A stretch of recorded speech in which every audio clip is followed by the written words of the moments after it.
Assalamualaikum warahmatullahi wabarakatuh. Alhamdulillah wa syukrulillah wassalatu wassalamu ala rasulillah.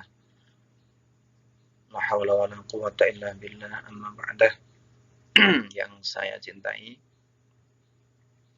segenap mahasiswa mahasiswi semester 5 Prodi PAI dari kelas mana saja.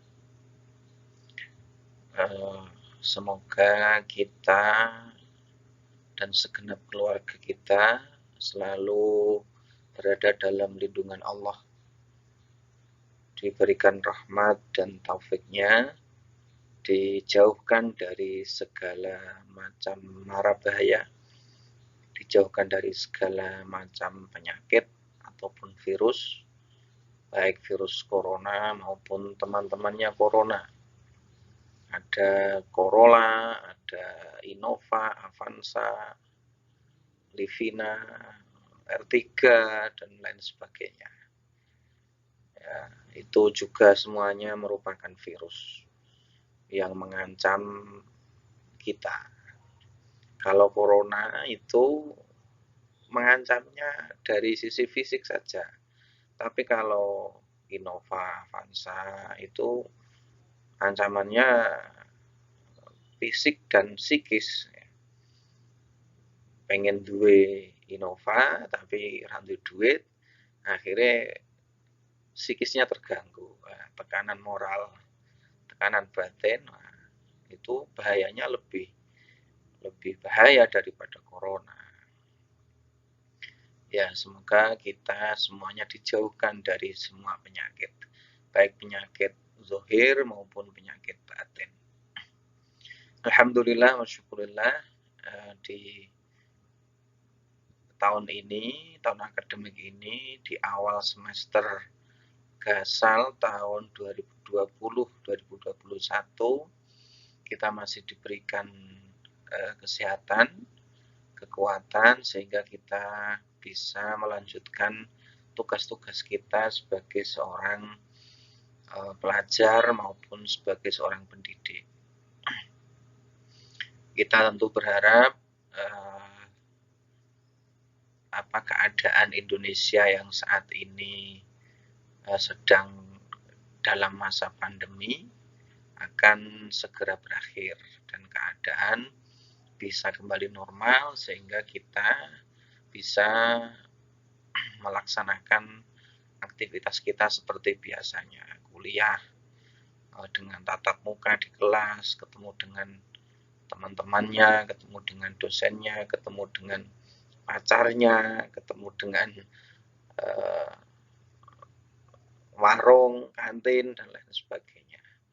Orang tua kita juga kita harapkan lancar rezekinya, bisa bekerja seperti biasa, sehingga mampu untuk memenuhi nafkah, mampu mencukupi keluarga, terutama mampu membiayai pendidikan kita, sehingga cita-cita kita dikabulkan oleh Allah Subhanahu wa Ta'ala. Amin, Allahumma amin. Mahasiswa-mahasiswi yang saya cintai, kita bertemu lagi ya dengan saya setelah tahun kemarin atau semester kemarin kita tidak berjumpa di dalam kelas. Alhamdulillah ini kita dipertemukan kembali, meskipun dengan cara yang tidak seperti biasanya. Kalau kemarin, semester kemarin kita bisa bertatap muka, kali ini kita cukup bertatap layar saja, ya. Komunikasi via dunia maya, bukan dunia nyata. Saya selalu sampaikan bahwa kehidupan manusia modern itu sekarang tidak bisa dilepaskan dari 3 dunia, ya.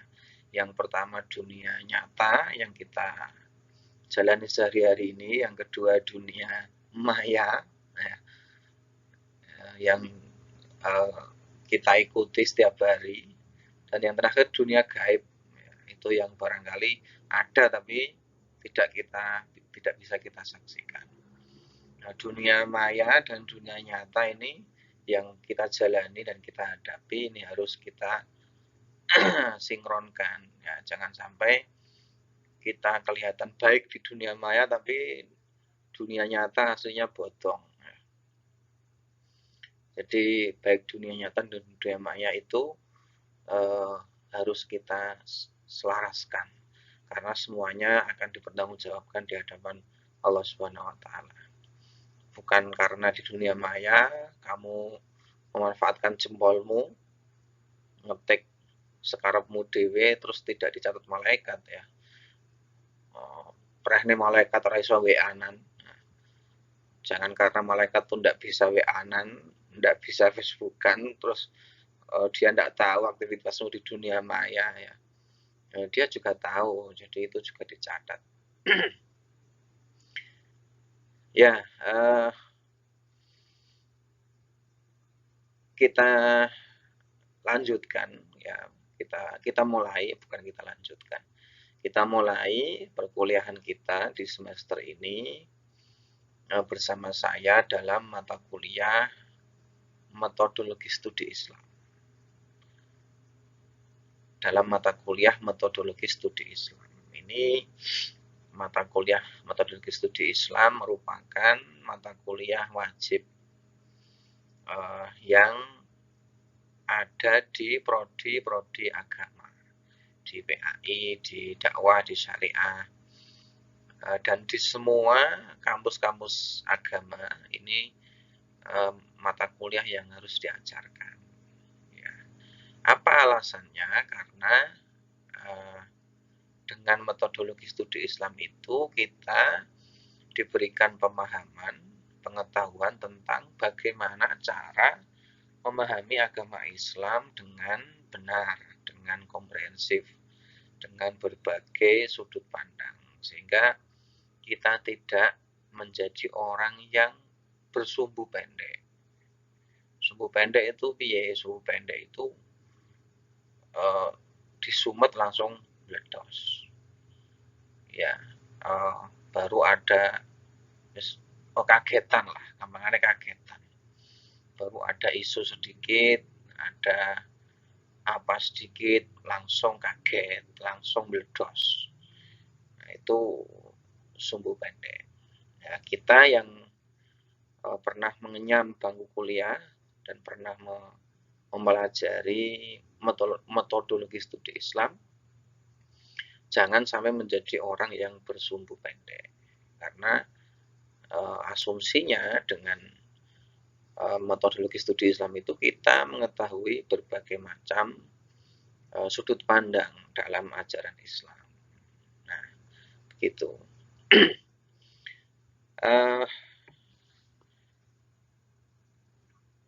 Mata kuliah kita ini nanti akan kita laksanakan sebagaimana biasa ya, metode yang kita gunakan ya metode daring. Adapun nanti untuk media yang kita gunakan bisa kita variasi. Kali ini mungkin kita mencukupkan diri dengan menggunakan YouTube dan WA, tapi nanti coba kita pakai LMS atau Learning Management System yang sudah dirancang oleh tim IT dari kampus. Coba kita manfaatkan suatu saat, dan mungkin barangkali kita nanti juga akan menggunakan aplikasi Zoom untuk bertatap muka secara virtual.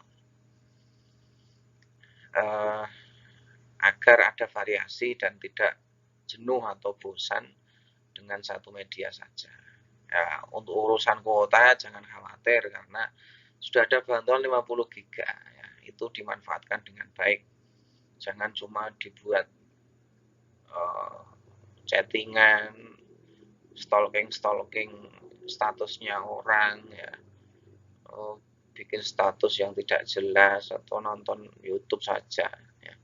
Tapi itu digunakan dengan baik ya, digunakan sebaik-baiknya untuk kepentingan belajar, karena memang itu diberikan kepada kita untuk kepentingan kepentingan perkuliahan, kepentingan belajar.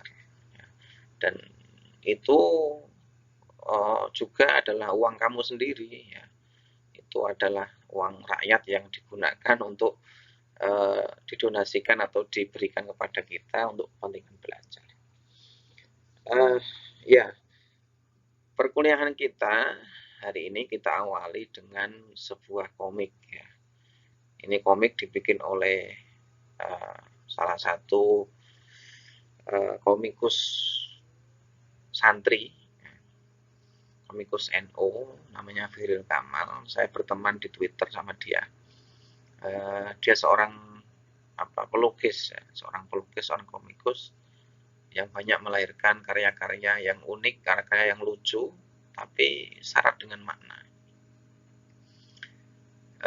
Bisa dilihat mungkin di video atau di slide itu.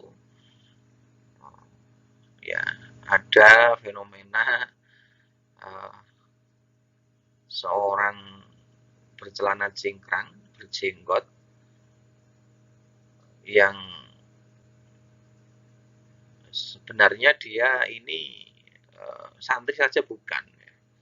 Santri saja bukan, dia cuma bermodalkan belajar agama dari internet. Tapi ya begitu, gayanya sok-sokan dia itu pinter agama ya. Ben ketok pinter agama, carane ngomong ikut diarap-arapno ya. Anak antum ya. Akhi ukhti ya aki ya busi ya ruji ya pelek dan lain sebagainya. Padahal kalau diajak ngomong bahasa Arab asli pasti Melayu. Pasti Melayu, ijek pinter kue ngomong bahasa Arab. Masih pinter santri. Tapi karena ya dia menganggap itu agamis ya, seakan-akan koyo pinter-pinter agama dhewe dengan anak antum, abi umi dan lain sebagainya itu, seakan-akan dia sudah paling agamis. Dan berani-beraninya dia mengkritik atau mengingatkan seorang kiai. Mengingatkan amalan seorang kiai. Mana Pak Yai dalilnya? Amalan antum ini bid'ah. Padahal kiainya ini ya, dia itu riwayat pendidikannya mondok. Ya, sudah lama ngasek nong pondok ngasek ngintip ya. Ngasek dadi intipe pondok. Semono kuliah di Al Azhar dan sekarang punya pesantren. Nah, komik ini menggambarkan fenomena yang ada sekarang.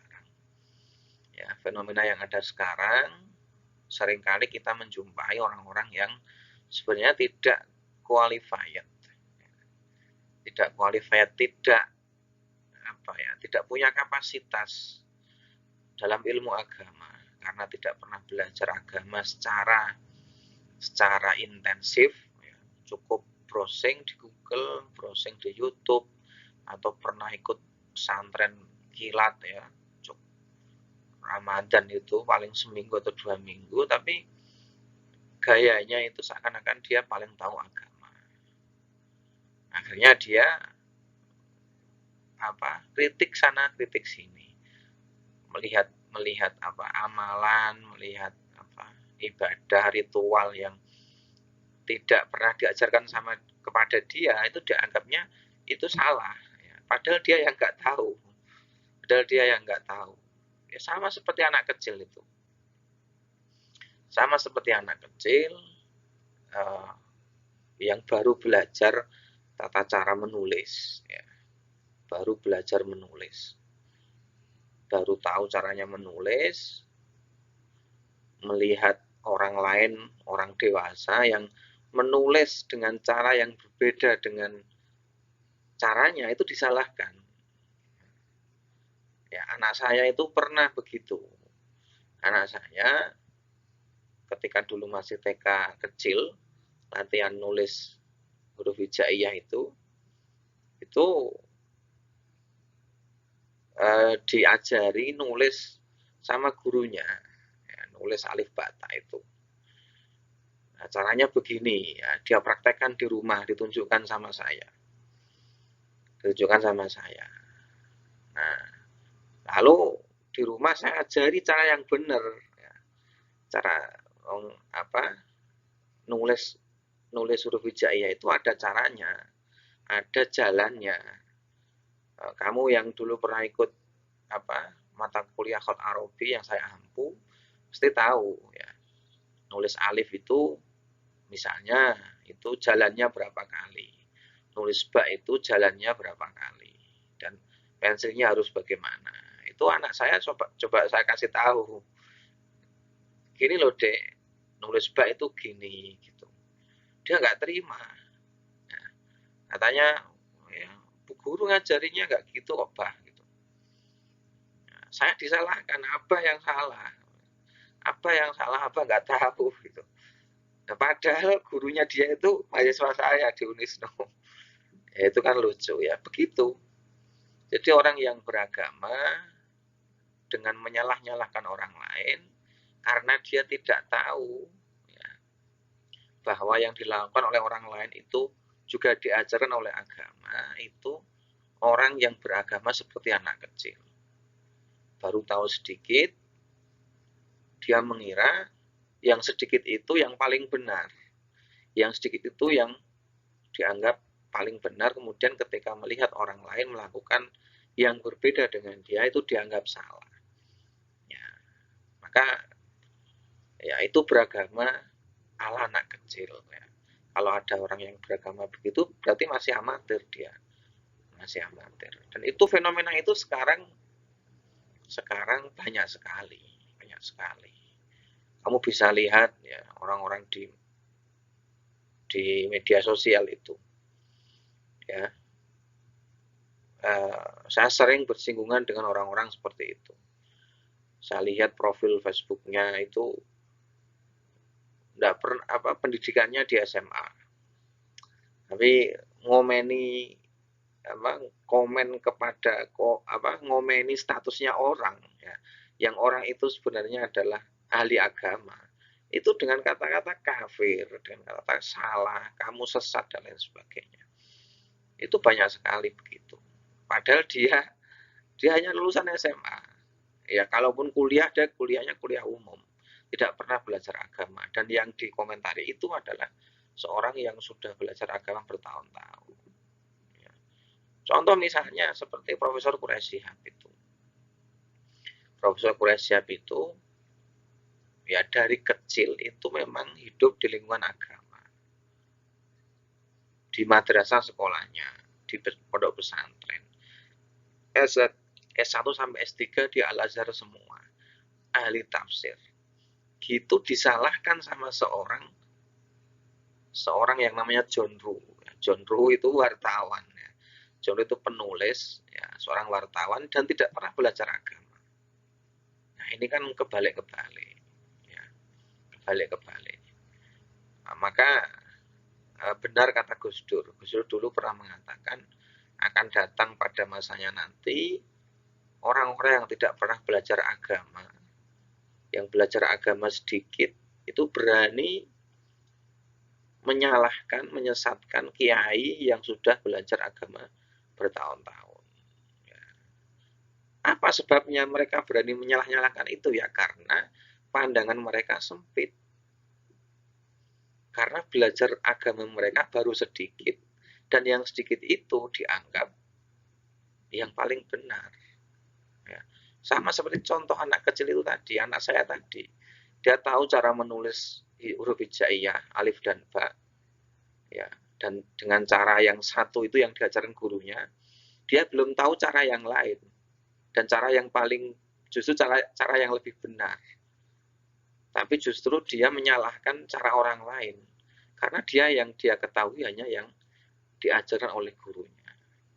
Nah, ini fenomena seperti ini karena ketidaktahuan mereka. Karena sempitnya pemahaman mereka terhadap ajaran Islam. Dikirone ajaran Islam itu iku-iku saja. Ngaku kathok cingkrang, jenggoten, ya. kemudian pakai jubah, pakai cadar, poligami itu yang dianggap sunnah.